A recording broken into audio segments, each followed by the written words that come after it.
Museum of Art in Tel Aviv, David Ben-Gurion read the Proclamation of Independence to 13 other members. Israel had taken its place among the nations of the world. La higuera se secó de raíz. El plan de Dios terminó para la nación judía. ¿Les quedó claro? That the Jewish people are not the people of God. Compuesto de toda gente que Israel, porque ahora la iglesia es el pueblo de Dios, compuesto de toda tribu y nación. The leaders of the true church and the true church, they are God's vineyard. The transition unmistakably has taken place. The only question is it a permanent one?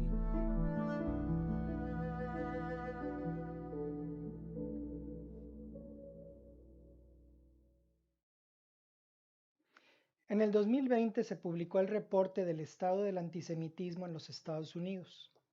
Para llevarlo a cabo se compararon las respuestas de grupos de judíos americanos contra las respuestas de miembros del público general. Una de las preguntas fue si pensabas que el antisemitismo se había incrementado en este país, y un 82% de judíos respondieron afirmativamente, mientras que solamente un 43% de americanos estuvieron de acuerdo. El reporte también confirmó que solo un 25% de americanos saben lo que significan las siglas BDS, mientras que un 61% de judíos saben exactamente lo que significan. Si ustedes no saben lo que son, las siglas son boicot, desinversión y sanciones. El BDS es un movimiento caracterizado por promover en la comunidad internacional una presión contra el Estado de Israel para que terminen las políticas que ellos conocen como de apartheid o colonialismo. Específicamente, el movimiento está dedicado a que Israel abandone lo que ellos dicen que son los territorios ocupados. Y también tienen como objetivo desmantelar el muro de seguridad que Israel construyó entre la ciudad de Jerusalén y el West Bank. Pero para darles una idea, ha habido una disminución de un 90% de los bombarderos suicidas que han atacado Jerusalén desde que Israel levantó ese muro. Introduzco de esta manera porque hay una marea alta de antisemitismo que ha invadido la sociedad occidental, y con ello me refiero a Australia, Estados Unidos y Europa. Por siglos, el antisemitismo que ha existido contra el pueblo judío fue religioso, hasta que existió un Estado judío, y entonces el antisemitismo se volvió político. Pero hay que distinguir entre el antisemitismo y el antisionismo. El antisemitismo es estar en contra de la raza judía, y el antisionismo es estar en contra del Estado de Israel. El antisemitismo ha caracterizado la vida judía durante muchos siglos. Por desgracia, durante los primeros 300 años de historia de la Iglesia, los judíos estuvieron en contra de los primeros cristianos, y cuando los primeros cristianos finalmente consiguieron el reconocimiento político por el Imperio Romano, tomaron su venganza. Y desde entonces, contrario al mito de que muchos creen que los judíos vivieron en armonía con los cristianos en las tierras del antiguo Imperio Romano, la realidad es que existe una larga historia de subyugación, opresión y abuso en tierras cristianas. Los judíos no les fue mejor en tierras musulmanas.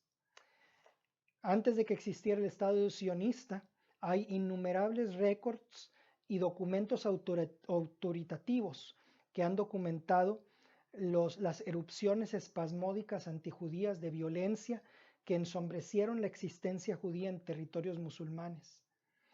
Los países árabes han sido protagonistas desde tiempos inmemoriales del abuso que el pueblo judío ha sufrido, y como resultado el Medio Oriente se ha vaciado de todos sus judíos y han huido al Estado de Israel en cantidades muy altas desde la fundación del Estado de Israel. Más allá, para darles un contexto histórico, esta diáspora actual en la que los judíos estuvieron por casi 1900 años, comenzó cuando el emperador Adriano erigió un templo en honor a Júpiter en el mismo sitio en donde se encontraba el templo judío. comenzó a prohibirle a los judíos ejercer circuncisiones. Y en el año 132 trajo a 12 legiones romanas que se establecieron en Judea. Y para el año 135, la rebelión de Shimón Bar Kokhba había alcanzado las dimensiones necesarias para que Adriano destruyera la ciudad. Y en ese mismo año, alrededor de 580,000 hombres judíos fueron asesinados. Jerusalén se convirtió en una ciudad pagana llamada Aeolia Capitalina, y los judíos les prohibieron vivir dentro de alrededor de una milla alrededor de la ciudad. Desde entonces comenzó el peregrinaje judío. No terminó sino hasta 1948 con la fundación del Estado de Israel. Pero este caminar y peregrinaje ha sido doloroso por muchos siglos, desde los impuestos que los musulmanes les exigían pagar a los judíos, conocidos como dhimmi taxes, a ser forzados a utilizar distintivos de cierto color en tierras cristianas para que se les distinguiera, a ser incapaces de defenderse a ellos mismos en cortes árabes en varios países, incluso a una ley en el país de Yemen que decretaba que un judío huérfano tenía que ser adoptado por una familia musulmana y criado como un musulmán. Y aun si su mamá era viva, se le tenía que quitar al niño de los brazos de su madre para que se le criara como musulmán. De ahí tenemos las historias de los guetos en Europa, de los pogroms en Rusia, y en todos estos episodios hasta llegar a nuestra era, durante la cual el presidente Abdel Nasser de Egipto dijo: nuestras simpatías estaban con los alemanes. Toda esta horrible opresión, una vida de dureza, una vida de intimidación y una vida de masacre, ha sido caracterizada como parte de la historia de los judíos, tanto en tierras árabes como en tierras cristianas. Los cristianos por muchos años acusaron a los judíos del crimen de homicidio por haber asesinado a Jesús, asesinado a Dios. Y gradualmente la cristiandad se separó a sí misma de sus raíces judías, a través de amargura, a través de resentimiento, y ese resentimiento ha avivado ese fuego de antisemitismo durante muchos años. Los judíos fueron acusados de haber comenzado la peste negra durante el siglo XIV, que devastó a Europa, y les acusaron de haber envenenado los pozos de agua, porque los judíos fueron desproporcionalmente impactados en número de muertos por la peste negra. Y la razón era muy sencilla, porque ellos vivían de acuerdo a las leyes del Antiguo Testamento en años en los que no se habían descubierto temas como los gérmenes, y ellos lavaban sus manos y lavaban sus trastes y eran muy aseados, y por eso no se enfermaron igual que otros. Pero entonces los europeos los acusaron de brujería, los acusaron de haber comenzado la enfermedad, y realmente hasta los hicieron confesar bajo tortura que habían sido culpables. Después de eso tenemos las cruzadas, tenemos la Inquisición, en donde se les torturó para obligarlos a bautizarse y a confesar que eran cristianos, y muchos de ellos prefirieron mantener su judaísmo en secreto. Muchos de ustedes pensarán que, bueno, desde que ahora ya la Iglesia Católica ha dejado de ser la rama dominante de la Iglesia cristiana, los tiempos han cambiado, pero no es así. ¿Saben el nombre de uno de los primeros y más grandes antisemitas de la historia de la Iglesia? Martín Lutero. Martín Lutero escribió un libro llamado Con relación a los judíos y sus mentiras en 1543. Su plan para Alemania era, primero, destruir las sinagogas, quemarlas con fuego. Segundo, que sus hogares de los judíos fueran destruidos, que se les quitaran sus libros de oración, el Talmud, por ejemplo. Cuarto, que los rabinos se les debería prohibir bajo pena de muerte que enseñaran. Quinto, que los pasaportes y los documentos de viaje se les quitaran a todos los judíos. Sexto, que a todos se les prohibiera establecer préstamos con usura, como les llamaban, porque los cristianos tenían prohibido prestar con interés y esa actividad se le dejaron a los judíos. Por eso es que los judíos llegaron a ser tan prósperos, porque ellos eran los únicos que podían prestar dinero. Y Martín Lutero dijo, quítenles ese privilegio. Y también, número 7, que los judíos y judías jóvenes y fuertes se les pusieran a trabajar con las hachas, con los azadones, que se les pusieran trabajos forzados y que quitáramos sus desvergonzadamente holgazanes huesos de nuestro sistema y liberémonos de ellos. Esas fueron las palabras de Martín Lutero. Por desgracia, el 10 de noviembre de 1938 ocurrió un evento en Alemania conocido como la Kristallnacht, en la cual los negocios propiedad de judíos y las sinagogas judías fueron apedreadas, incineradas y hubo gran cantidad de pérdida entre la comunidad judía. Y ese evento tuvo lugar el 10 de noviembre como conmemoración del aniversario del natalicio de Martín Lutero. De hecho, el eslogan de Hitler fue "Estoy haciendo la voluntad de Dios", relacionado con deshacerse de los judíos por las palabras de Lutero. Ahora, a finales del siglo XIX, ese antisemitismo religioso por haber matado a Jesús se convirtió en un antisemitismo racial.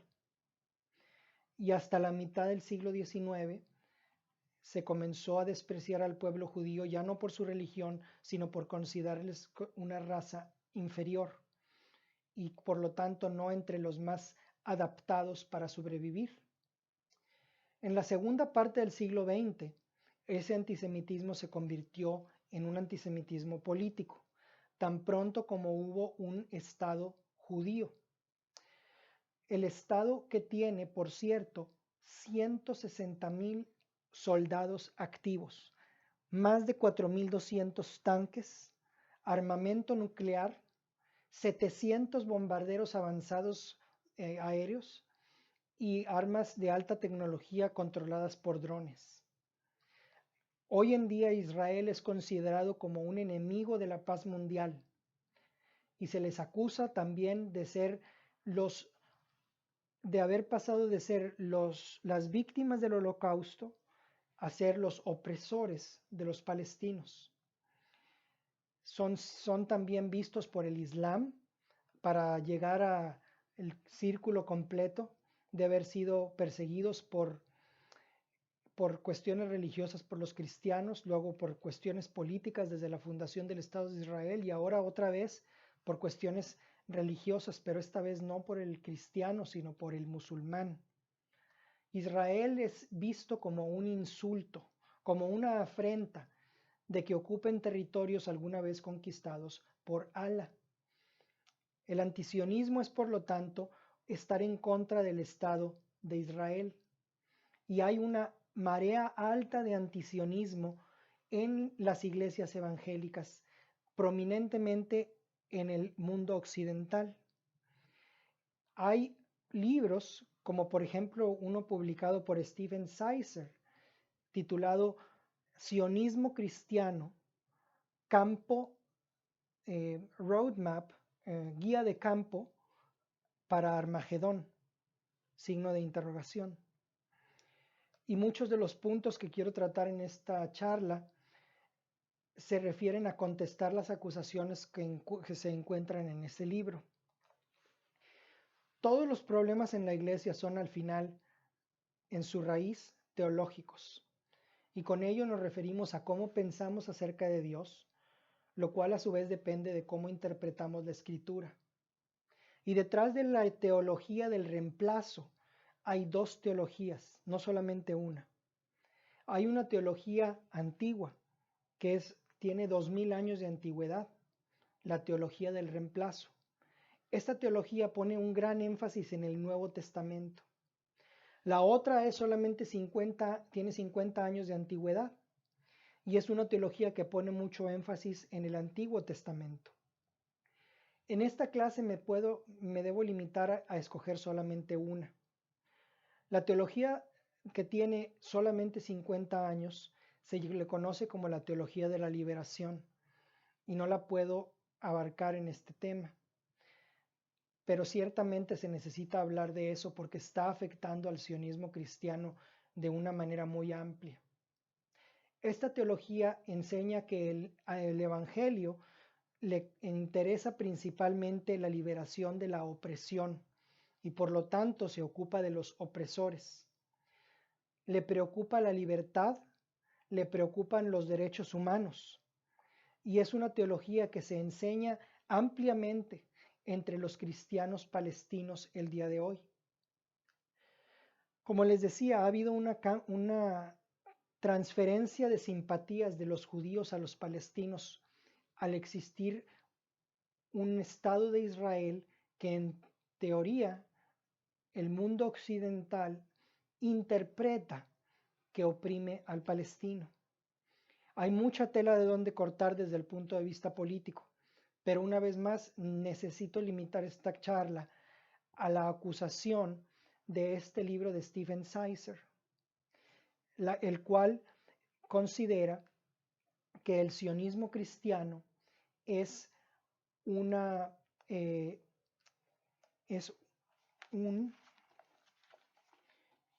absurdo que no tiene justificación bíblica, pero que es más bien una expresión de supremacía blanca y de nacionalismo colonial. En ese mismo libro dice que el sionismo cristiano es una interpretación hereje de la Santa Escritura y es un anatema bíblico. Y esas son palabras de John Stott. Para ustedes que sepan de autores cristianos, John Stott fue por muchos años el líder de la Alianza Evangélica de Inglaterra y uno de los más grandes autores de más de 50 libros cristianos, uno de los cristianos más influyentes del siglo XX y nombrado como tal por la revista Time. Y aquí tenemos sus palabras. También el libro dice que este libro tiene por objetivo exponer los orígenes históricos, la base teológica y las consecuencias políticas de este movimiento. Los cristianos sionistas se les declara en este libro que son extraños, inestables, excéntricos e incluso herejes. Es por eso que es importante darle una respuesta a este tipo de acusaciones. El Nuevo Testamento dice que tenemos que estar preparados para presentar defensa sobre la esperanza que está en nosotros. No puedo hablar de la teología de la liberación y la acusación de ser políticamente peligrosos. Es algo que también se tiene que atacar, pero tiene que ser en otra clase. En punto sumario, el sionismo dice que Dios está trayendo de vuelta a los judíos a la tierra prometida en nuestros días. Mientras que la teología del reemplazo dice Dios terminó con los judíos hace 2000 años. Y por lo tanto su interés en Israel es principalmente histórico. Ahora Jesús dijo, antes de que vayas a una batalla, mide bien las fuerzas de tu enemigo. Dijo, ¿o qué rey, al marchar a la guerra contra otro rey, no se sienta primero y considera si puede hacer frente con 10,000 al que viene contra él con 20,000? Y si no puede, cuando el otro está todavía lejos, le envía una embajada y le pide condiciones de paz. Y yo creo que tenemos que hacer esto en esta clase. Debemos hacerlo, porque la teología del reemplazo tiene un caso teológico muy fuerte. Y sería muy tonto pensar que podemos desestimarla o menospreciarla. Los teólogos del reemplazo no son personas simples y no son personas tontas.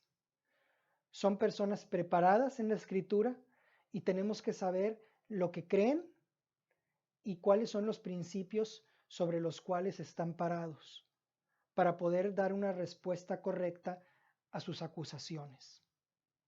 Como les dije en 1 de Pedro 3:15, dice, estad preparados para presentar defensa con mansedumbre y reverencia a todo aquel que demande razón de la esperanza que hay en vosotros.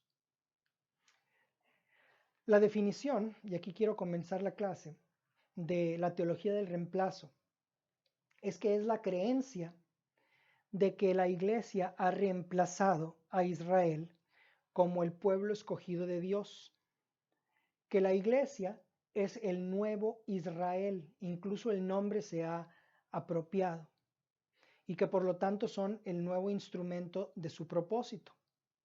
Dios no ha cambiado su propósito, pero ha cambiado su plan y ha cambiado el pueblo a través del cual va a ejecutar su propósito.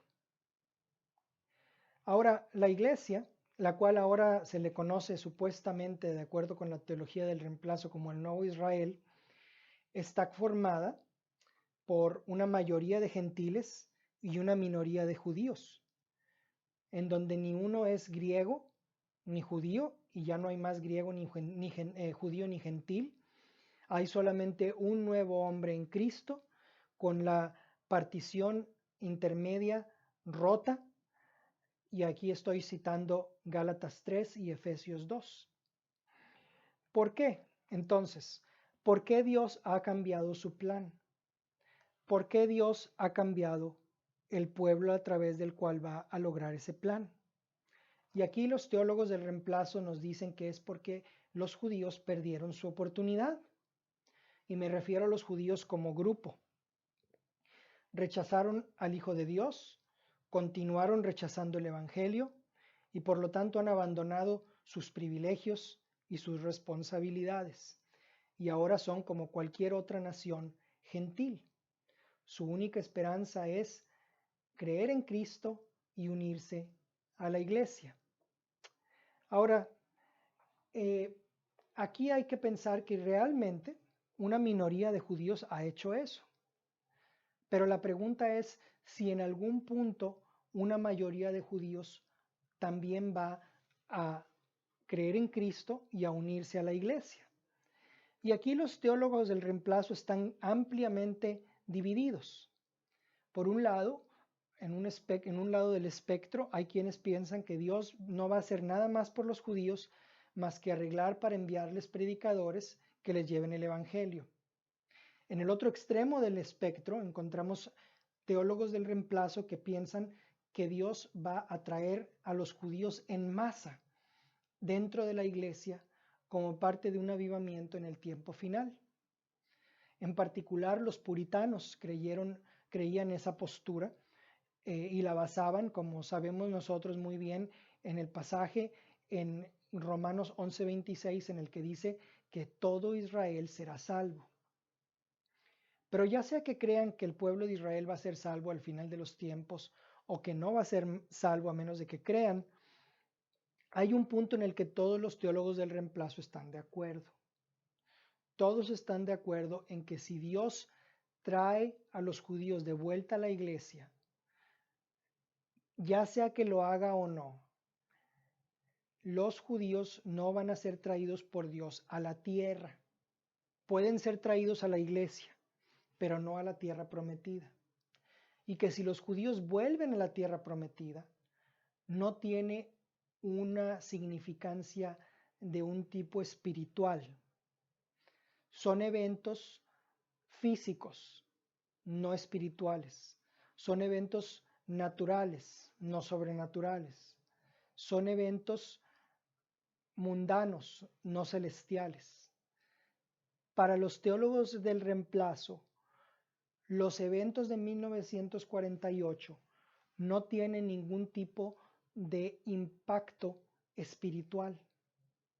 Y las objeciones que los teólogos del reemplazo tienen contra el sionismo cristiano es que estamos teológicamente equivocados, que estamos cayendo en herejía, y contestar esa acusación es el objetivo de esta clase, que somos políticamente peligrosos, y como les dije, no está en el objetivo de esta clase. Se nos acusa de que proveemos apoyo al Estado de Israel, ya sea que estén bien o que estén mal, que estamos ignorando los derechos humanos, que estamos apoyando a una nación que es culpable de ocupación, de opresión, de racismo e incluso de fascismo, que el tratamiento de los palestinos árabes en lo que son conocidos por ellos como los territorios ocupados está totalmente contraria a la justicia humana, y señalan que la mayoría de resoluciones del Consejo de Seguridad de las Naciones Unidas están dirigidas contra el Estado de Israel. Ahora, hay que enfocarnos en cuál es la base de la teología del reemplazo. Habiendo aclarado que esta clase va a ser enfocada solamente en esa acusación de que el sionismo está siendo llamado como una herejía. ¿Cuál es la base? ¿Cuál es la base de la teología del reemplazo? Ellos tienen una convicción sincera de que están interpretando la Biblia correctamente y que nosotros la estamos interpretando de una manera incorrecta. Ahora, en el corazón de la teología del reemplazo existe un principio fundamental de interpretación bíblica, y el principio es este: que todo lo que el Antiguo Testamento dice tiene que ser interpretado a la luz del Nuevo Testamento. Interesantemente, con ese principio estoy totalmente de acuerdo, pero entremos en detalles.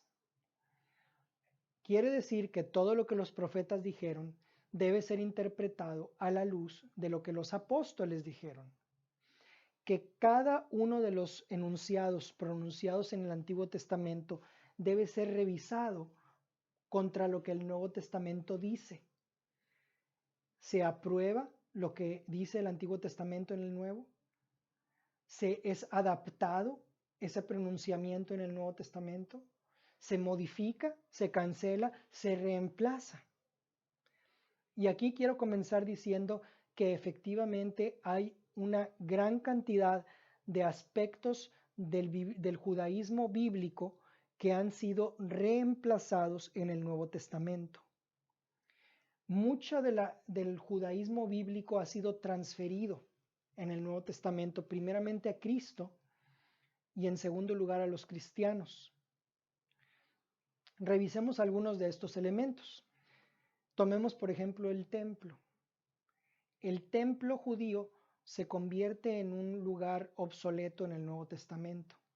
Ha sido reemplazado, en primer lugar, por Cristo mismo, quien dijo: destruyan este templo y en 3 días lo volveré a levantar. Y la Biblia dice que se estaba refiriendo a su propio cuerpo.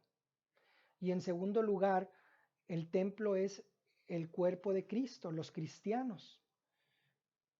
Hemos reemplazado el templo.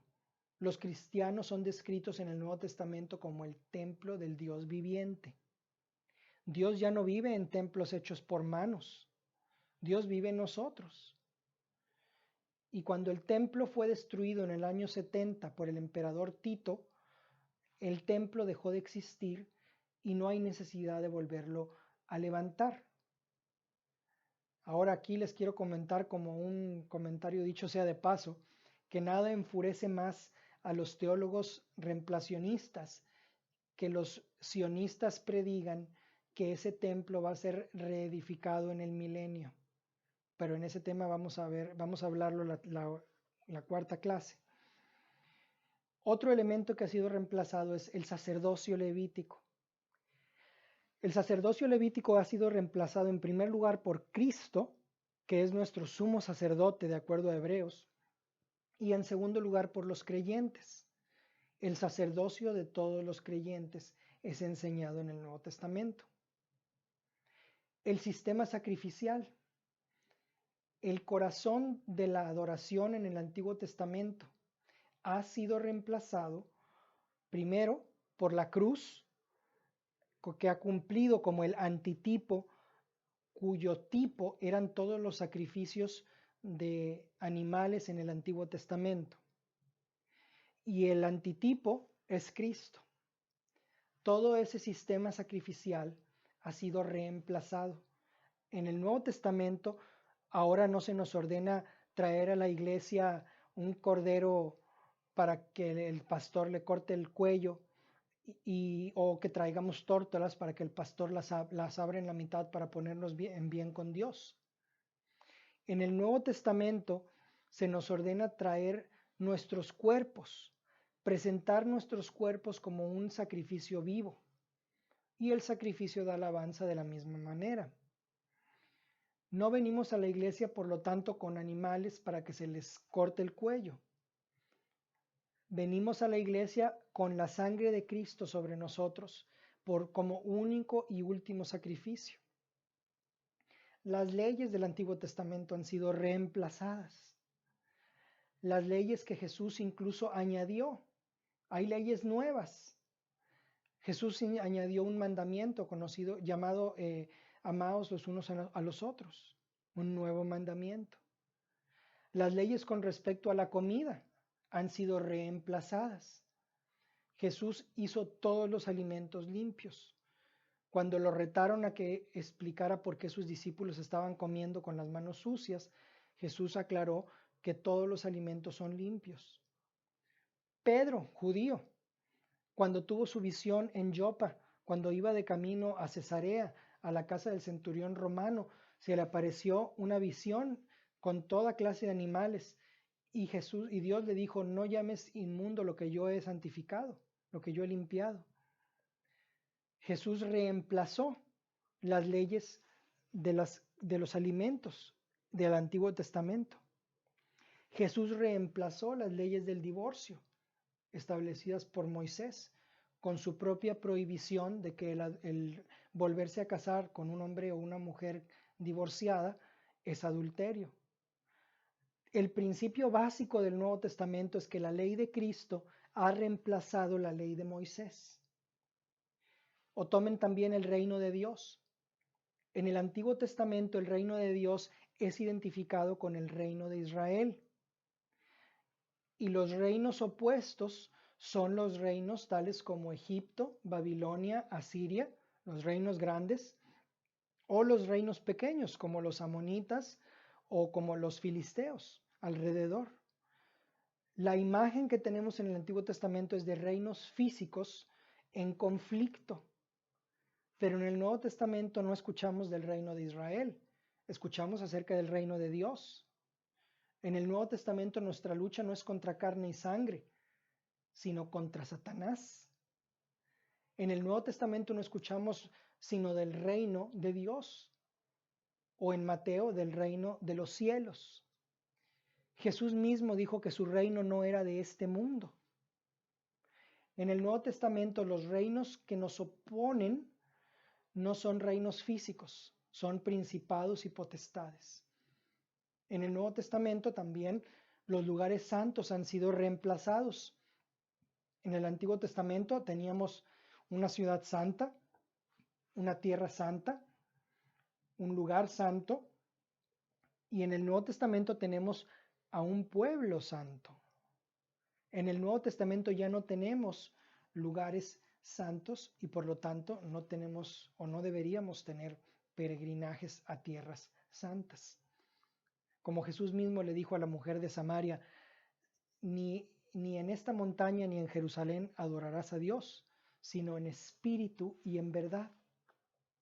En el Antiguo Testamento la geografía juega un papel fundamental. La disciplina del pueblo de Dios está basada en si ellos están dentro de la tierra o fuera de ella, y luego volver a ella. El enfoque del Nuevo Testamento, por el contrario, no es en un solo territorio, sino en todo el mundo. En Mateo 5 dice que los humildes heredarán la tierra, no ninguna parte particular de ella. En Romanos 4, se dice de Abraham que es heredero de todo el mundo y no solamente de la tierra de Israel. ha sido reemplazado. Gran parte del Antiguo Testamento es reemplazado en el Nuevo Testamento. Y los teólogos del reemplazo hacen mucho énfasis en que en ninguna parte del Nuevo Testamento se discute el derecho del pueblo de Israel a la tierra prometida. Mientras que hay referencias a los lugares donde nuestra salvación fue obtenida, no hay referencias del derecho de los judíos a la tierra prometida o a que vuelvan a la tierra prometida. Ahora, no hay mención de las profecías de que el Nuevo Testamento respalda las profecías de que regresen a la tierra prometida después de la diáspora. Ahora, este es un argumento del silencio. Y el argumento del silencio corta de dos filos. Lo que nos preguntan los teólogos del reemplazo es ¿en dónde?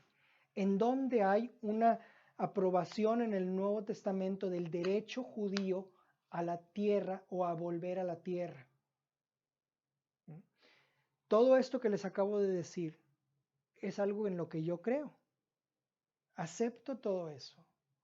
Hay una gran cantidad de reemplazo, de teología de reemplazo en el Nuevo Testamento. Sin embargo, esto no necesariamente lleva a la conclusión de que el pueblo ha sido reemplazado.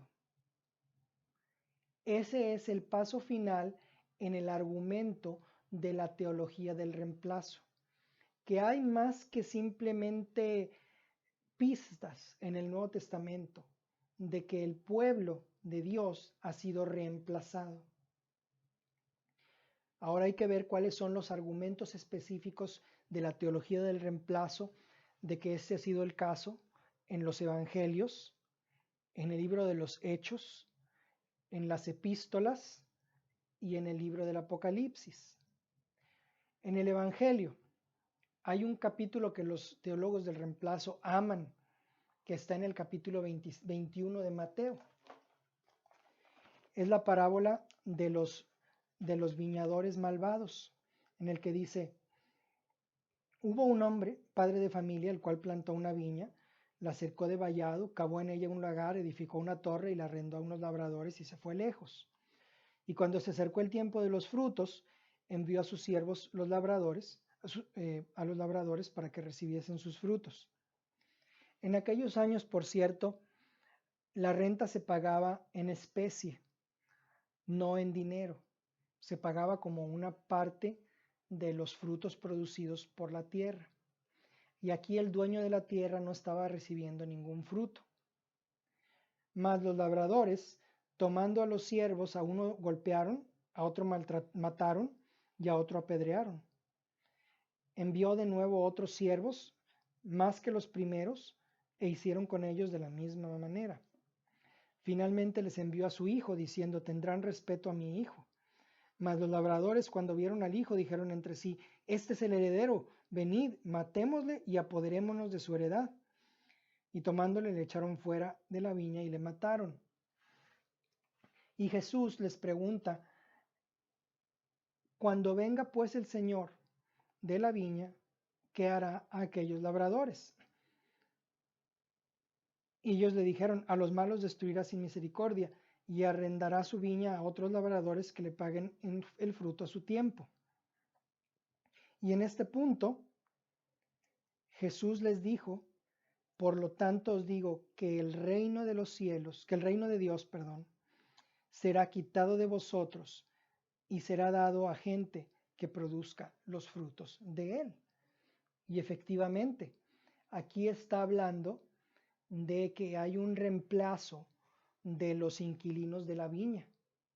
Los teólogos del reemplazo dicen: la viña en el Nuevo Testamento es una imagen representando a Israel en muchos pasajes. Jesús está, por lo tanto, prediciendo que la viña va a ser quitada de Israel y le va a ser dada a alguien más. Los pasajes apocalípticos en los evangelios también son utilizados por los teólogos del reemplazo. en los pasajes que están en Mateo 24, Marcos 13 y Lucas 21, los cuales por supuesto se entrelazan. Ellos dicen que todas las profecías de Jesús en estos pasajes fueron cumplidas en el año de nuestra era número 70, en el año AD 70, que fue cuando el templo fue destruido y muchos judíos tuvieron que abandonar Israel. Los teólogos del reemplazo también hacen un gran énfasis en Hechos 1:8, el cual vimos la clase anterior. La pregunta que le hacen los apóstoles a Jesús, cuando después de 6 semanas de estarles enseñando a los apóstoles parábolas y estudios bíblicos del reino de los cielos, los apóstoles se le acercan justo antes de ascender y le preguntan al Señor, ¿vas a restaurarle el reino a Israel en este tiempo? Y aquí los teólogos del reemplazo notan que Jesús no trajo el tema a presentación, porque los apóstoles estaban haciendo la pregunta equivocada. Por lo tanto, dicen los teólogos del reemplazo, Jesús desvió su atención a temas más importantes, tales como el evangelismo mundial. Y por lo tanto, es una indicación de que estaban haciendo una pregunta que no debían haber hecho. 3 veces más aún en el libro de los Hechos, Pablo se aleja de la sinagoga y va a predicarle el evangelio a los gentiles una vez que el evangelio ha sido una y otra vez rechazado por los judíos en la sinagoga. Y en la última ocasión, casi al final del libro de los Hechos, el apóstol Pablo dice, llevaré el evangelio a los gentiles, ellos escucharán. Por implicación, tú no, ustedes no escucharán y ellos sí. Y los teólogos del reemplazo dicen que el libro de Hechos transfiere el interés de Jerusalén a Roma y que transfiere, como comienza a transferir el reemplazo de la iglesia de Israel a la iglesia, de Jerusalén a Roma, y que este tipo de reemplazo está muy avanzado para el final del libro, hacia el final del libro de los Hechos. Ahora, ¿qué dicen los teólogos del reemplazo con respecto a las epístolas? Tomen, por ejemplo, la epístola de Pablo a los Gálatas. Aquí tenemos que, no, antes de eso, tomen la epístola de Pablo a los romanos. En la epístola de Pablo a los romanos existe un pasaje en Romanos 11, como mencioné antes, en el que dice que todo Israel será salvo. Y el pasaje dice que cuando la plenitud de los gentiles entre al reino, entonces Israel será salvo. Y aquí dice que ha acontecido a Israel endurecimiento en parte hasta que haya entrado la plenitud de los gentiles, y luego todo Israel será salvo. Y aquí los teólogos del reemplazo señalan que la conjunción no es luego, no es y luego, sino en esta manera. La traducción correcta aquí no es que y luego todo Israel será salvo, sino en esta manera todo Israel será salvo. ¿En qué manera? Pues en que la plenitud de los gentiles entre. Así que para ellos este verso significa la plenitud de la iglesia, que la iglesia el número de creyentes se ha completado. Ese es el significado de que en esta manera, cuando todos los creyentes gentiles que tenían que creer hayan creído, en esta manera todo Israel será salvo. Por lo tanto, el pasaje simplemente está diciendo que cuando la iglesia se complete, Israel se va a salvar. Ahora, algunos teólogos del reemplazo se dan cuenta que esa interpretación no es verídica y no le hace justicia al texto, porque en el principio del verso 25 comienza hablando de Israel. Dice, para que no seáis arrogantes en cuanto a vosotros mismos, que ha acontecido a Israel endurecimiento en parte, hasta que haya entrado la plenitud de los gentiles. Y aquí la palabra Israel se refiere al grupo étnico de judíos, y que no es lógico pensar que en el siguiente enunciado, dentro del mismo verso, el significado de Israel haya cambiado de ser del pueblo étnico al pueblo gentil. Y aquellos que, entre los teólogos del reemplazo que toman esa postura, notan que el significado de que de esta manera todo Israel será salvo quiere decir que el endurecimiento es parcial y que va a ser levantado, y que cuando ese endurecimiento sea levantado, entonces Israel se va a convertir y todo Israel va a ser salvo. Y ya vimos la clase anterior este pasaje en detalle, así que no me voy a detener más en él. Lo que quiero mencionar aquí es simplemente que yo tomo esa postura de que el pueblo de Israel va a ser salvo de la misma manera en la que nosotros hemos sido salvos. Pero los teólogos del reemplazo que creen de esa manera afirman que mientras que es posible que Dios traiga a los judíos en una conversión en masa, levantando el velo, el endurecimiento, eso no, y los traiga dentro hacia la iglesia, como a formar parte de la iglesia, eso no significa que Dios los vaya a traer a la tierra. Y aquí hay que notar que hacen una gran diferencia, una gran distinción entre, ok, se pueden convertir, pero van a incorporarse a la iglesia, no se van a incorporar a su tierra. Otra parte, en otra epístola, Efesios. En Efesios 2 habla de que somos un nuevo hombre en Cristo, que ya no hay ni judío ni griego, porque Él es nuestra paz, porque de ambos pueblos hizo uno, derribando la pared intermedia de separación, aboliendo en su carne las enemistades, la ley de los mandamientos expresado en ordenanzas, para crear en sí mismo de los dos un solo y nuevo hombre, haciendo la paz.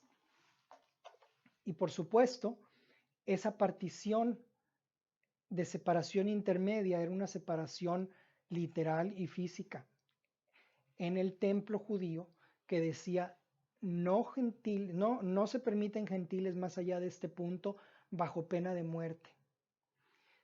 Si esa partición ya no existe y ahora solamente hay un solo hombre nuevo en Cristo, ese nuevo hombre debe ser la iglesia.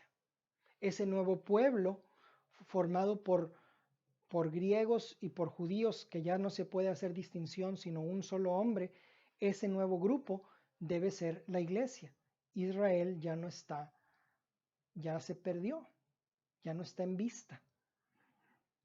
En Gálatas también, en el capítulo 3, verso 28, especifica que todas las distinciones han sido abolidas, que ya no hay judío ni griego, hombre ni mujer, esclavo ni libre, y que por lo tanto no debemos hacer ningún tipo de distinción entre un judío y un gentil. Pablo, de hecho, desarrolla una alegoría entre Sara y Agar, diciendo que estas dos mujeres representan dos pactos. Uno es el pacto de gracia y el otro es el pacto de la ley. Uno es el pacto de esclavitud y el otro es el pacto de libertad.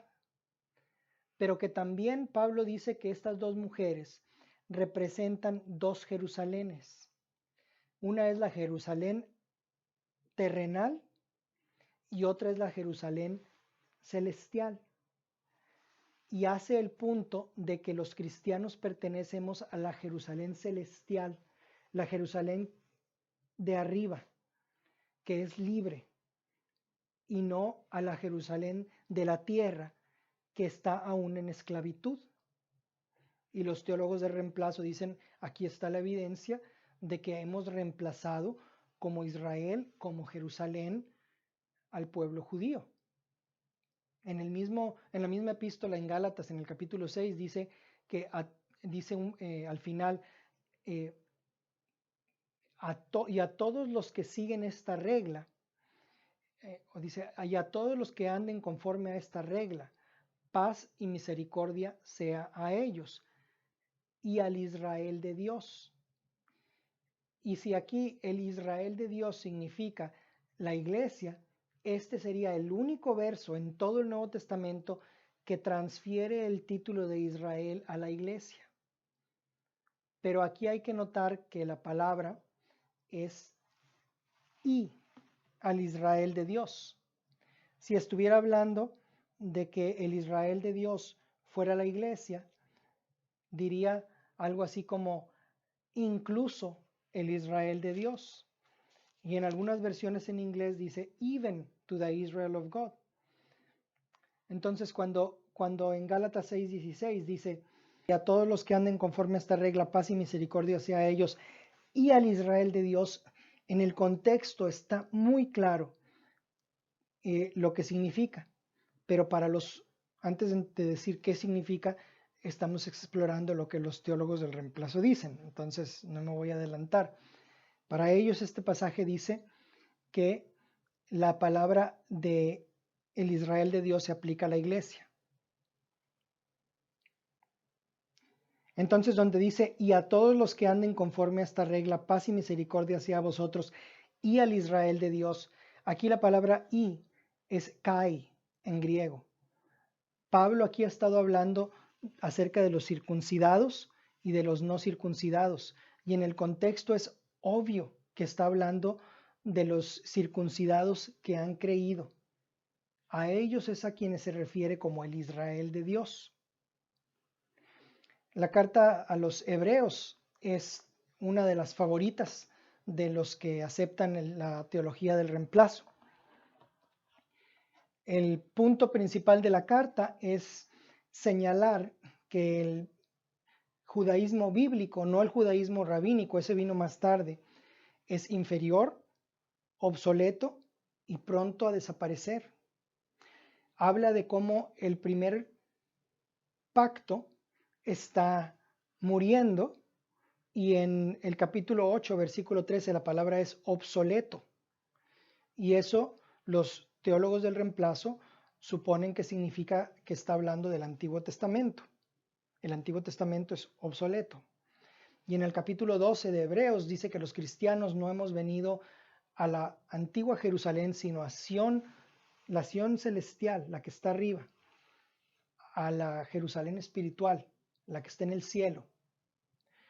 Siguiendo con las epístolas, en Primera de Pedro capítulo 2, el punto de que hacen los teólogos del reemplazo es que hay títulos que se le asignaron a Israel en el libro de Deuteronomio que se le asignan a la iglesia en Primera de Pedro, que ahora títulos como que somos una nación santa, un sacerdocio real, esos términos ahora se aplican a la iglesia, lo cual habla como un síntoma de que hemos reemplazado a Israel.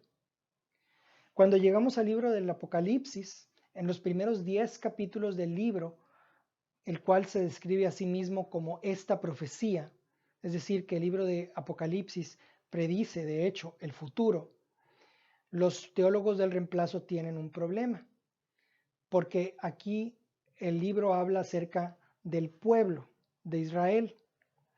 En particular en el capítulo 7, las 12 tribus se mencionan.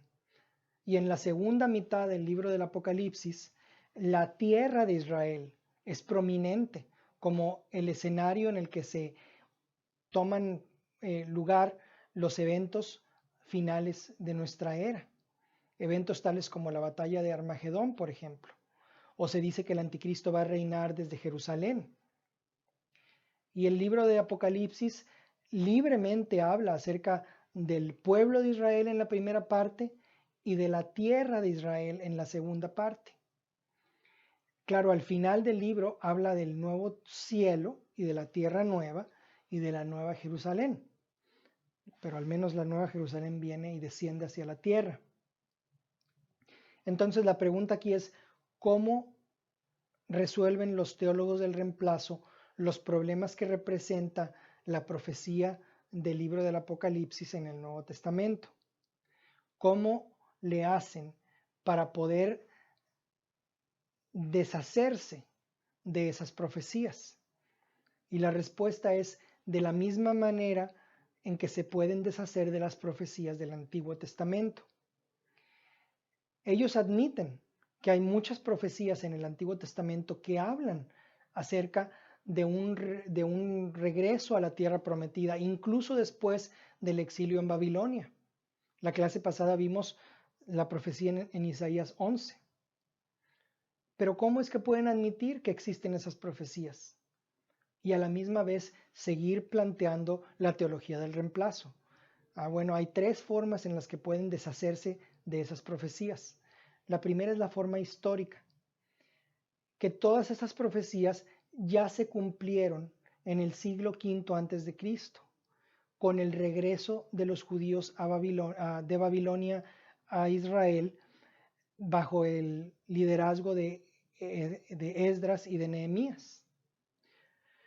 La segunda manera en la que pueden deshacerse de esas profecías es la forma condicional, que el regreso a la tierra prometida era condicional al arrepentimiento y a la fe del pueblo judío, y que dado que no existe tal fe y no existe tal arrepentimiento, entonces ellos han abandonado su derecho.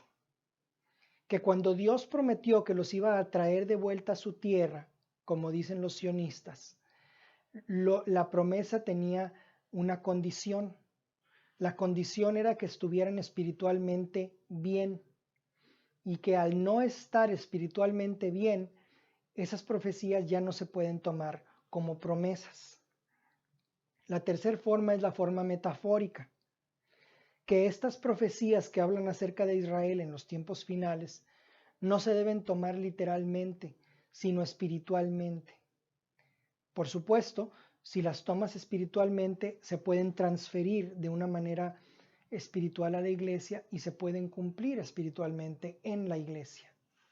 Y aquí viene una aberrante discriminación de profecías en el Antiguo Testamento que se transfieren a la iglesia y otras que se quedan con Israel.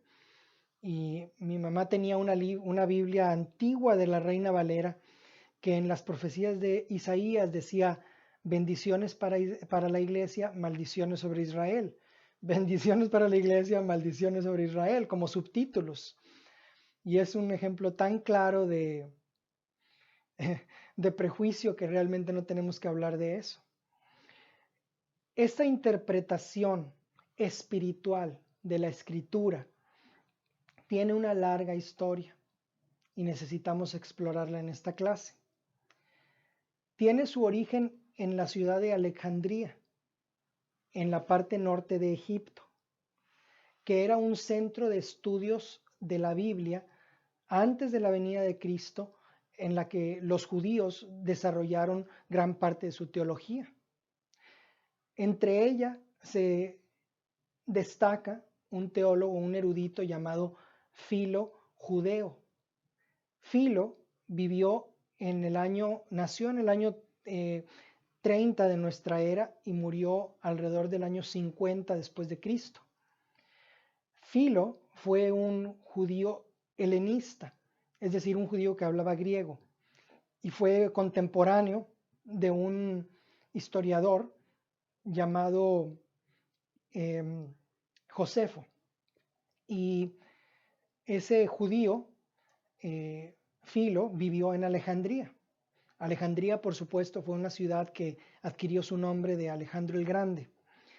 Y entonces Filo interpretó algunas de las historias del Pentateuco, la Torá, o los 5 libros de Moisés, los primeros 5 libros de nuestra Biblia, como metáforas y símbolos.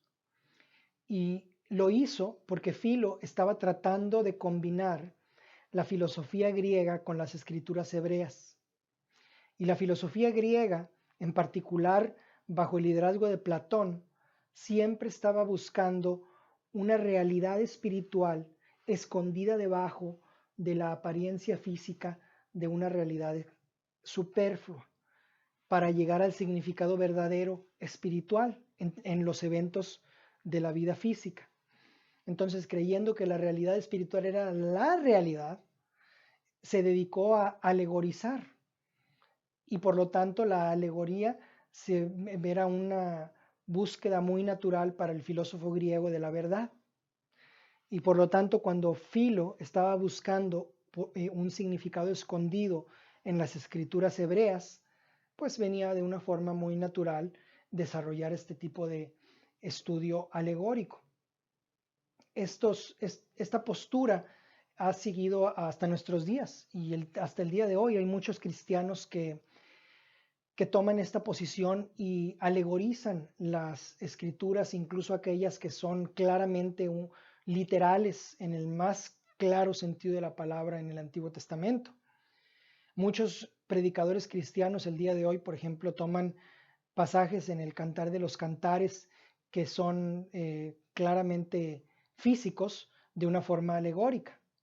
Cuando en el capítulo 1 de Cantares dice: mi amado es para mí un manojito de mirra que reposa en mis pechos, eso son pechos, ¿no? Y ya.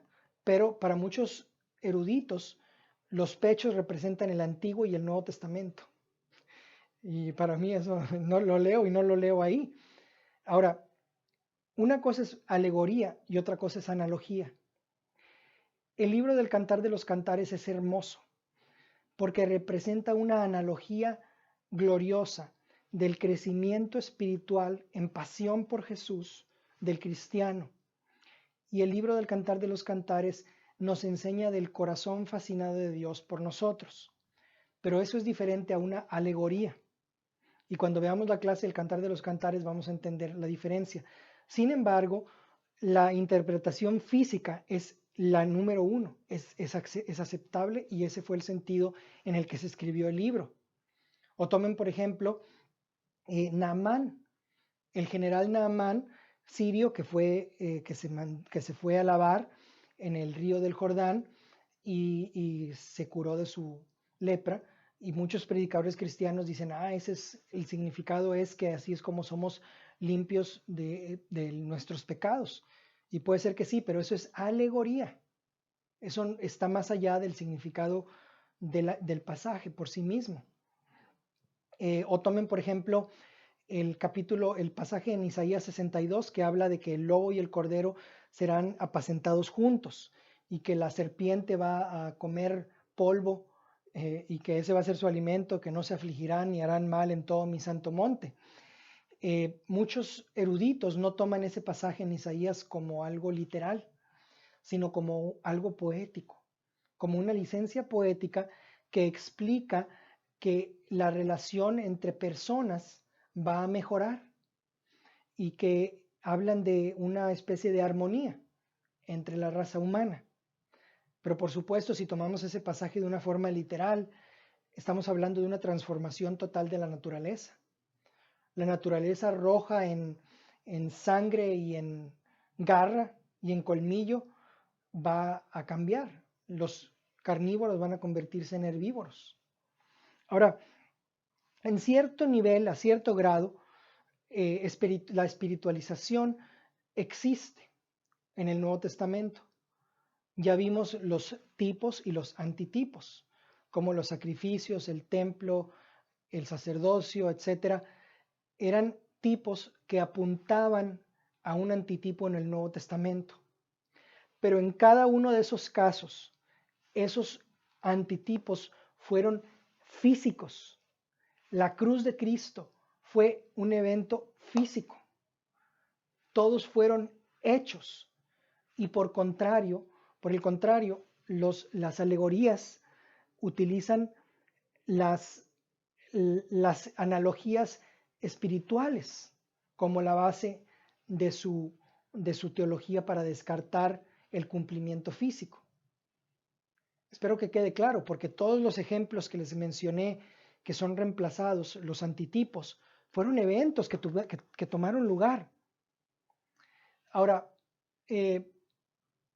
La alegoría se utiliza en términos de profecía en el Nuevo Testamento por los teólogos reemplacionistas, particularmente en el libro del Apocalipsis, para decir que los eventos en el libro del Apocalipsis no se deben tomar de una forma literal, sino de una forma alegórica, que los eventos en el Apocalipsis no se refieren a eventos reales al final de nuestra era, sino a eventos, más bien tendencias, que ocurren a lo largo de toda la historia humana. Son alegorías de la lucha eterna entre el bien y el mal. Entonces ya vimos todas las áreas del Nuevo Testamento. Déjenme, hago un resumen. Los teólogos del reemplazo están diciendo aquí dos cosas acerca del Nuevo Testamento. Número uno, que solamente reconoce el Nuevo Testamento un solo pueblo de Dios, un solo hombre en Cristo, y que no es ni judío ni gentil.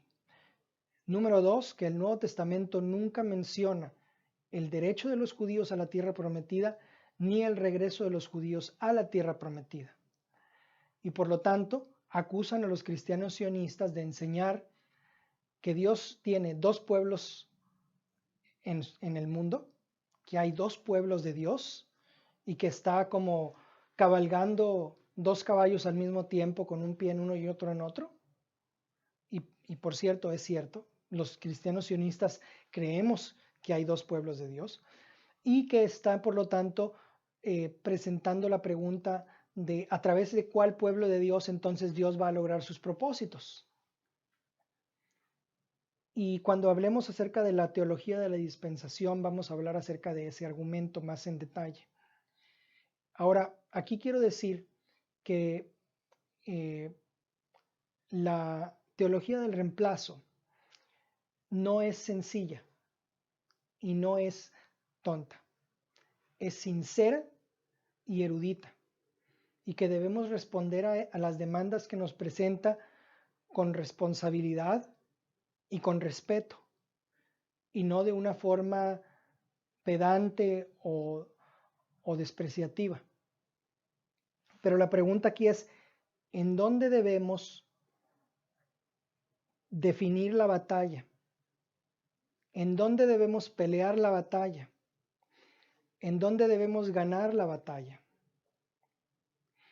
Y aquí sería un error táctico defender nuestra postura sionista argumentando a partir de los pasajes del Antiguo Testamento, porque ya vimos que los han despreciado como alegóricos y como teniendo un significado espiritual. Y porque pelear, eso sería pelear en nuestro propio territorio. Y pelear en nuestro propio territorio es siempre una estrategia defensiva. Por lo tanto, propongo que para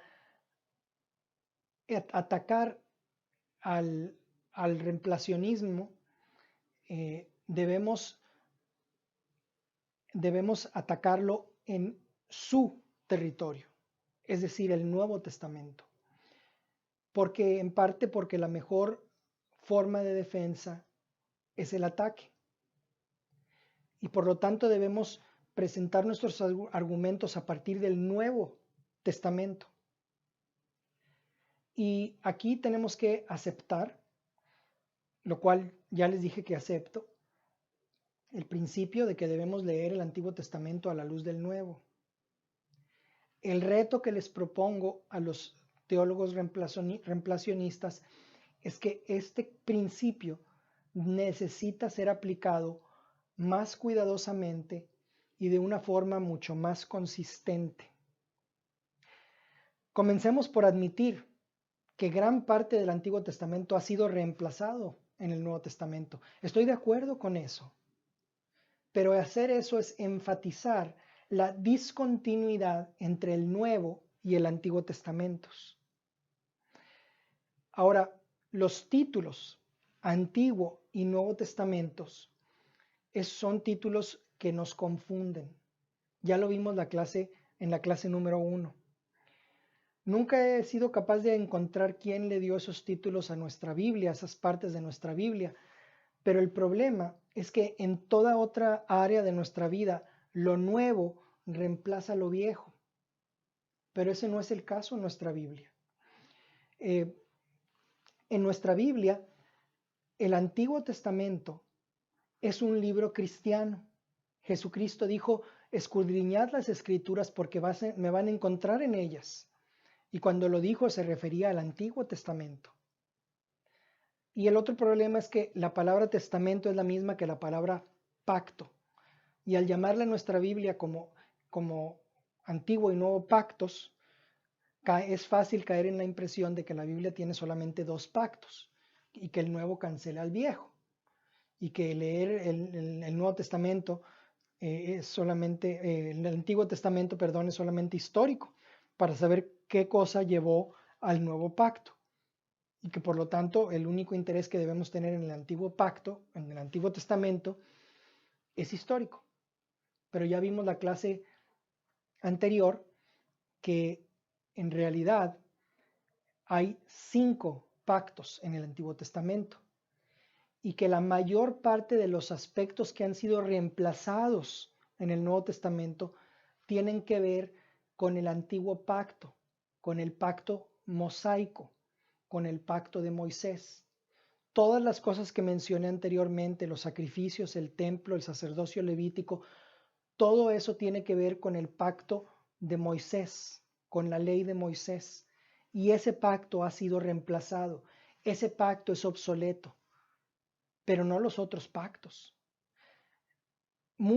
Gran parte del Antiguo Testamento es, de hecho, retenido en el Nuevo Testamento. Y esto es algo que al parecer los teólogos del reemplazo no han captado. Al decir que el sionismo cristiano explica que hay 5 pactos, es un punto que para ellos es falso. Y aquí quiero explicar una vez más, aunque ya no me voy a detener mucho en esto porque ya lo vimos en la clase primera. Hay 5 pactos. Solamente uno de esos pactos es llamado antiguo y solamente uno es llamado nuevo. Los otros 3 se transfieren del Antiguo Testamento al Nuevo. Estoy hablando del pacto de Noé, del pacto con Abraham y del pacto con David. Esos 3 pactos se transfieren al Nuevo Testamento íntegros. El pacto de Noé, Jesús en el Sermón del Monte dijo que Dios envía su sol sobre justos sobre buenos y malos y su lluvia sobre justos e injustos. Y cuando combinas el sol y la lluvia, ahí está el arco iris, el símbolo del pacto de Dios con Noé. Por lo tanto, el pacto de Noé es confirmado en el Nuevo Testamento. El pacto con Abraham es confirmado en el Nuevo Testamento, como vimos la clase anterior, en el Magnificat, el canto de María, en el cual magnifica al Señor. María dice que Dios se ha acordado de tener misericordia con Abraham y su descendencia para siempre. Ese pacto, cuando Jesús nació, fue anunciado como el cumplimiento del pacto de Abraham, no del pacto de Moisés, sino del pacto de Abraham. Zacarías menciona en el mismo capítulo 1 de Lucas y dice que para hacer misericordia con nuestros padres y acordarse de su santo pacto, del juramento que hizo Abraham, nuestro padre. Y el pacto de Abraham fue un pacto sumamente solemne. La clase pasada vimos que es un pacto que Dios ratificó con un juramento. Cuando juramos, lo hacemos sobre un poder más alto que nosotros. Es por eso que en las cortes te otorgan una Biblia para que pongas tu mano sobre ella y jures en nombre de Dios, en nombre de su palabra, que vas a decir la verdad, solo la verdad y nada más que la verdad. En el caso de Dios, Dios no puede jurar por un poder mayor a él. Solamente puede jurar entonces por sí mismo. Y ese pacto con Abraham lo confirmó por mí mismo, dice Jehová. En otras palabras, para decirlo crudamente, por Dios voy a cumplir mis promesas. Y fue un pacto sellado con un sacrificio, derramamiento de sangre, lo cual lo hace incluso mucho más serio. Y ese pacto con Abraham tuvo dos dimensiones, una nacional y una internacional. El aspecto nacional tenía que ver con semilla, descendencia y tierra. El aspecto internacional era una promesa de ser bendición a todas las familias de la tierra o maldición a aquellos que te maldijeran, y que iba a ser el padre de muchas naciones. Ese pacto está afirmado en el Nuevo Testamento. Jesús fue bienvenido a nuestros días, a nuestro mundo, como cumplimiento del pacto con Abraham. En Romanos 11, 28 y 29, que ya vimos la clase anterior, cuando dice, así que en cuanto al Evangelio son enemigos por causa de vosotros, hablando de los judíos, pero en cuanto a la elección son amados por causa de los patriarcas, porque irrevocables son los dones y el llamamiento de Dios. Entonces aquí está hablando de los patriarcas. ¿Quiénes son los patriarcas? Abraham, Isaac y Jacob. Y está utilizando la palabra más fuerte para referirse a los dones y al llamamiento. ¿Cuáles son los dones? Parentela, semilla y tierra. ¿Cuál es el llamamiento? Ser bendición a las naciones. Por lo tanto, el Nuevo Testamento está aprobando el derecho judío a la tierra que Dios les prometió. Está en el Nuevo Testamento, como vimos la clase anterior. En Hebreos 6 es una carta que se escribe a creyentes judíos. En Hebreos 6 dice que el pacto con Abraham todavía aplica, que fue un juramento que Dios juró, y que en toda discusión, por lo tanto, relacionada con el Medio Oriente, debemos reconocer el derecho de que los descendientes de Abraham aún tienen el derecho de propiedad de esa tierra. Ahora, el tercer pacto, el pacto mosaico, la ley de Moisés ha sido reemplazada. Ha sido reemplazada por el nuevo pacto, por el pacto mesiánico. Y esa es la razón de que Pablo haya peleado una batalla tan dura contra la circuncisión en el libro de los Hechos. De hecho, en Gálatas dice, y otra vez testifico a todo hombre que se circuncida, que está obligado a guardar toda la ley. Por eso es que Pablo no aceptaba que sus creyentes gentiles se circuncidaran, porque quedaban atados a cumplir las 613 leyes de Moisés, las cuales son mayormente cosas que no hay que hacer y menormente cosas que hay que hacer. Hay más no tal, más que hagan esto o aquello. Y eso es un aspecto que muchos no entendían en el Concilio de Jerusalén, pero Pablo luchó por nuestra libertad. La ley de Moisés quedó revocada. ¿Qué hay acerca de la ley del pacto número 4? El pacto con David. El pacto davídico fue una promesa hecha por Dios sobre los descendientes de David, de que siempre iba a haber un descendiente de David sobre el trono de Israel. Ahora, el trono de David no estaba en el cielo, estaba en la tierra, era el trono de los judíos. Y el pacto de David es afirmado en el Nuevo Testamento, como vimos la clase anterior, cuando el arcángel Gabriel se le apareció a María y le dijo que Dios le iba a dar a su hijo el trono de David, su padre. No es un trono celestial. Y Jesús no solamente nació rey de los judíos, murió como rey de los judíos, con esas palabras clavadas encima de él sobre la cruz. Y todo el tiempo a través de su ministerio la gente lo llamó Hijo de David, ten misericordia de mí. El ciego, Hijo de David, clamó, ten misericordia de mí. Y también le conocían como Rey de los judíos. A través de los evangelios, estas afirmaciones como Rey de los judíos hijo de David, rey de los judíos, hijo de David, son afirmaciones del pacto con David. El pacto con Moisés ciertamente fue reemplazado por el nuevo pacto, pero el nuevo pacto agarra a esos 3 pactos y avanza junto con ellos, los incluye. El pacto con Noé, el pacto con Abraham, el pacto con David.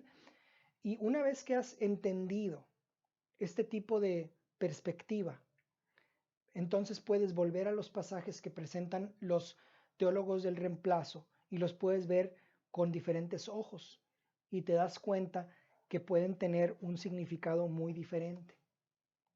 En el pasaje en Mateo 21, donde dice, por lo tanto os digo, el reino de Dios será quitado de vosotros y será dado a otra gente que produzca frutos de él. ¿Quiénes son vosotros?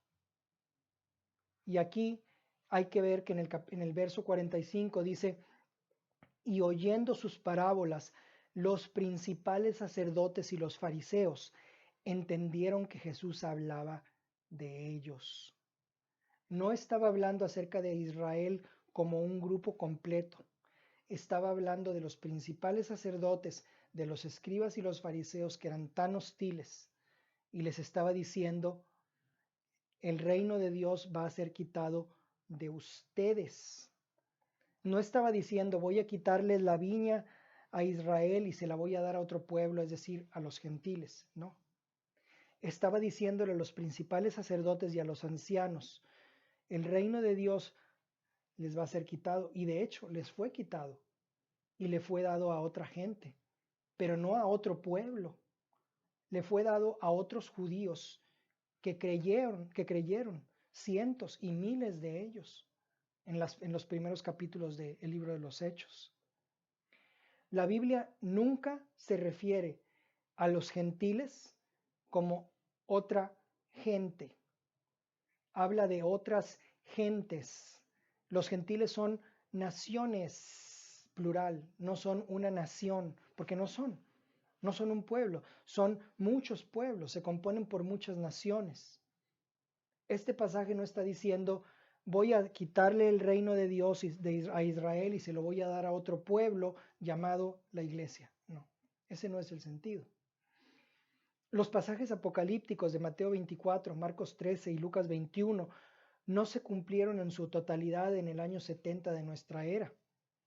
Las catástrofes que ocurrieron en el año 70 fueron presagios de los eventos futuros descritos en el libro del Apocalipsis.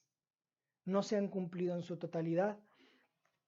Hechos capítulo 1, verso 8, lo tratamos la clase anterior, no es una pregunta estúpida. No se trata de que los discípulos le hicieron la pregunta incorrecta a Jesús. Jesús nunca dijo eso.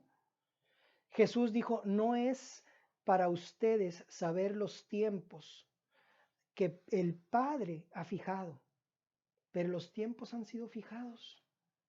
Jesús estaba diciendo, están en lo correcto al preguntar, pero están incorrectos en el tiempo en el cual preguntan, porque hay otros temas más inmediatos. El tiempo en que va a ocurrir el reino de Dios a Israel va a ser restaurado, porque va a ser restaurado, es un tiempo que depende solamente de Dios. Y eso ya lo vimos en la clase anterior, las epístolas. Y luego todo Israel será salvo.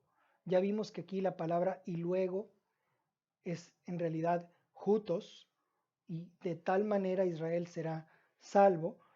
Se refiere a que ese endurecimiento parcial va a ser removido, que no va a durar para siempre, y que entonces, y de esa manera, todo Israel va a ser salvo. Otra vez, la clase anterior. Efesios 2:14, porque Él es nuestra paz, que de ambos pueblos hizo uno, derribando la pared intermedia de separación, aboliendo en su carne las enemistades, la ley de los mandamientos expresados en ordenanzas, para crear en sí mismo de los dos un solo y nuevo hombre, haciendo la paz.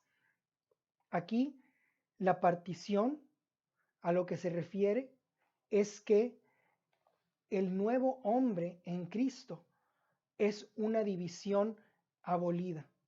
¿Cuál división? La división del templo, la división de la ley de Moisés, la división que nos impedía acercarnos a Dios, excepto bajo los estrictos límites de la ley. Esa es la división que se ha terminado. Ahora en Cristo tenemos acceso. En Cristo todos somos judíos y todos somos hombres. Pero eso no borra todas las divisiones. La división entre hombre y mujer sigue existiendo. La división que Jesús nos presenta entre seres humanos existe. Pero la división entre hombre y Dios, esa es la que se abolió. Y desde el punto de vista teológico con respecto a Israel, estamos hablando de que espiritualmente esa partición se ha roto, pero eso no significa que el pueblo de Israel haya dejado de formar parte de los propósitos de Dios. Ahora, en Gálatas, en el capítulo 6, y a todos los que andan conforme a esta regla, paz y misericordia a ellos y al Israel de Dios. Ya vimos que esa es una traducción que en muchas versiones está equivocada y que al referirse al Israel de Dios se refiere a los de la circuncisión que habían creído. En Hebreos, capítulo 8, versículo 13, dice, al decir nuevo pacto, ha dado por viejo al primero, y lo que se da por viejo y se envejece está próximo a desaparecer. Y este pasaje se refiere exclusivamente al pacto con Moisés. Ese es el pacto que está obsoleto y próximo a desaparecer, no los otros.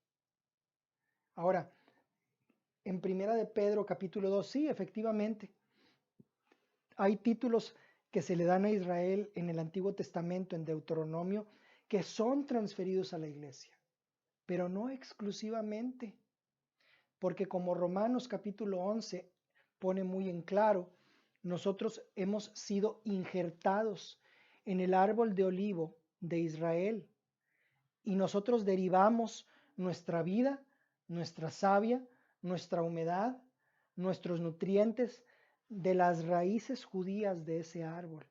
Y esas raíces son Abraham, Isaac y Jacob. Y Jesús puso muy en claro que esos tres todavía están vivos. Dios no es el Dios de los muertos, es el Dios de los vivos. Y ellos están vivos y van a seguir vivos hoy, mañana y por todos los siglos. Y los vamos a ver cara a cara un día. Cuando llegamos al libro de Apocalipsis, hay que mencionar que nadie toma el libro del Apocalipsis completamente de una forma literal. Ni siquiera el más ávido literalista sobre la tierra lo hace. Es muy obvio que hay partes del libro del Apocalipsis que son metafóricas, alegóricas, si lo prefieren decir así. Hay un dragón mencionado, pero todo el mundo sabe que no es un dragón verdadero. Es el diablo, esa serpiente antigua. El libro del Apocalipsis habla de la mujer sentada sobre una bestia escarlata, pero no es una mujer. Todo el mundo sabe que representa una ciudad incrédula, Babilonia. El punto es que hay que ver si consideramos lo que es metafórico como lo que la Biblia tiene por intención tomar como metafórico, y que tomamos aquello que se presenta como literal, efectivamente como algo literal. Por ejemplo, cuando habla de la batalla de Armagedón, como una batalla que ocurre en el plano de Jezreel, en Armagedón, ¿por qué tomar la palabra, el lugar de Armagedón, alegórico? ¿Por qué no físico? Es un lugar físico, real, está en la Tierra Santa. Todas las indicaciones en el libro hablan de que es un lugar que se debe tomar literal. ¿Por qué? Cuando lo que tratamos de hacer es fortalecer nuestra postura teológica, es que empezamos a a buscar interpretaciones alegóricas en pasajes literales. Lo que realmente debemos hacer es buscar aplicar el significado literal cuando es literal y el significado alegórico cuando es alegórico. No existe tal cosa como un alegórico, como un literal 100%. Tratamos de aplicar las alegorías donde se deben aplicar y lo literal donde se debe aplicar. Y cuando haces eso, el pueblo y la tierra de Israel saltan a la superficie. En el capítulo 7, cuando describe las 12 tribus de Israel siendo preservadas en la tierra, pienso que es completamente inapropiado, tonto decir que es una imagen, una alegoría que quiere representar a la iglesia completa, como bajo el disfraz de un Israel completo. La iglesia completa como una representación del Israel completo, las 12 tribus. No son las 12 tribus, está hablando de Israel. Sigue hablando de los gentiles en la segunda mitad del pasaje, pero se tiene que interpretar correctamente. Ahora, cuando los teólogos del reemplazo dicen, mira, el Antiguo Testamento nunca afirma el retorno de los judíos a la tierra prometida. ¿Por qué no? Porque el silencio. Ya les dije que el argumento del silencio tiene doble filo. Vamos a cortarlo ahora con el otro filo. La razón por la cual no hay una discusión acerca de un retorno futuro de los judíos a la tierra prometida en el Nuevo Testamento es muy simple. Es porque la mayoría del Nuevo Testamento fue escrito mientras que cuando los judíos todavía estaban en la tierra. ¿Por qué entonces discutir un retorno a la tierra? No era un problema. La circuncisión era un problema. El regreso a la tierra no era un problema. Ahora muchos eruditos han pensado durante muchos años que el Nuevo Testamento fue escrito décadas después de la muerte de Jesús y que por lo tanto podían haber estado distorsionados los escritos por mitos y leyendas. Pero el Nuevo Testamento fue escrito antes, mucho antes del año 70, cuando el templo fue destruido y muchos judíos tuvieron que huir. Es obvio que la carta a los hebreos fue escrita antes del año 70. De otra manera, ¿por qué tratar de persuadir a los lectores de no volver al sistema de sacrificios? Todavía estaban ocurriendo los sacrificios diarios en el templo. Más aún, en el Colegio Magdaleno en Oxford está una serie de fragmentos de papiro escritos por ambos lados en griego que contienen material del libro de Mateo y son palabra por palabra lo que está escrito en nuestras Biblias y no son necesariamente la copia original, pero es una copia escrita por ambos lados en forma de códex o de libro que fue investigada por todos los métodos que los estudiosos utilizan para determinar su edad. Y la evidencia encontró que fue escrita antes del año 60. Eso significa que el Evangelio de Mateo estaba circulando como libro en la década de los 50, es decir, 20 años después de la muerte de Jesús, y por lo tanto no tuvo tiempo de haberse distorsionado el Evangelio en mito y leyenda. Y ahí está el papiro en la biblioteca del Colegio Magdaleno en Oxford para que cualquiera la pueda ir a ver. Antes de ese descubrimiento, el fragmento bíblico más antiguo que teníamos era un pedazo de papiro del Evangelio de Juan, que fue escrito en el año 100 de nuestra era. Pero esa evidencia solidifica la posición de que el Nuevo Testamento fue escrito muy rápidamente después de la muerte de Jesús. El punto que estoy tratando de mencionar aquí es que los judíos todavía estaban en la tierra prometida y por lo tanto no estaban discutiendo si Dios iba a cumplir sus promesas de volverlos a la tierra o no. Todavía estaban ahí. Es por eso que les digo que el argumento del silencio tiene doble filo, puede cortar de dos formas. Ok, déjenme resumir. Lo que estamos diciendo es que el Nuevo Testamento no ha reemplazado el Antiguo Testamento. El Dios del Nuevo Testamento no ha reemplazado al Dios del Antiguo Testamento. El Dios de Israel y el Padre de nuestro Señor Jesucristo son el mismo Dios. Dios es todavía el Dios de Abraham, de Isaac y de Jacob. Los judíos son todavía su pueblo y la tierra sigue siendo de ellos.